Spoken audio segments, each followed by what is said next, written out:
भारत अब नक्सल मुक्त है।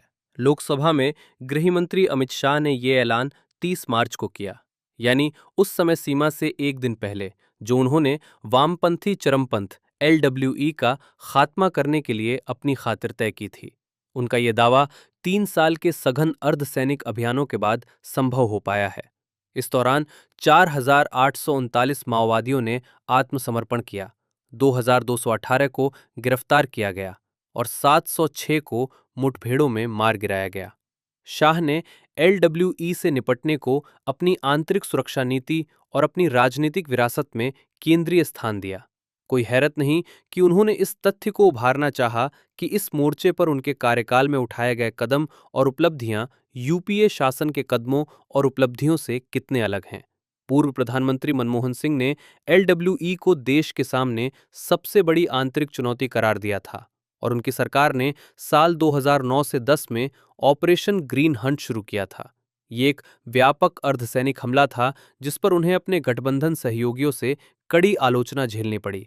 माओवादी प्रभाव का विस्तार उस समय अपनी चोटी पर था और ये 180 जिलों तक फैला था, जिसमें बिहार, झारखंड, छत्तीसगढ़, ओडिशा, आंध्र प्रदेश और महाराष्ट्र के आदिवासी, जंगल और खनिज बहुल इलाके शामिल थे। तब एलडब्ल्यूई से निपटने का तरीका ज्यादा हिचकिचाहट भरा और नपातुला, इंसानी और सांस्थानिक क्षतियों का ख्याल रखने वाला था। शाह ने एक अडिग सैन्यवादी रणनीति शुरू की, जिसे उन्होंने अपने भाषण में दोहराया।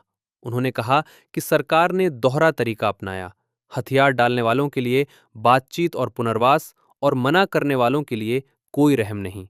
उनकी व्यापक दायरे वाली रणनीति ने अर्बन नक्सल बताए गए मानवाधिकार कार्यकर्ताओं और एकेडमिकों को कुचल दिया। पुलिसिया कार्रवाइयां स्वतंत्रताओं का गला घोंटकर और न्याय प्रक्रियाओं को तोड़ मरोड़ कर भारत के आतंकवाद विरोधी कानूनों के कठोर प्रावधानों से भी परे चली गईं।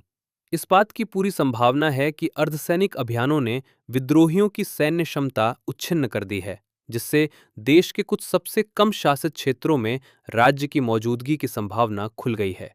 शाह ने कहा कि कुछ सबसे बुरी तरह प्रभावित क्षेत्रों में हर गांव में स्कूल स्थापित करने और बाशिंदों को आधार व राशन कार्ड मुहैया कराने का अभियान पहले ही शुरू हो चुका है।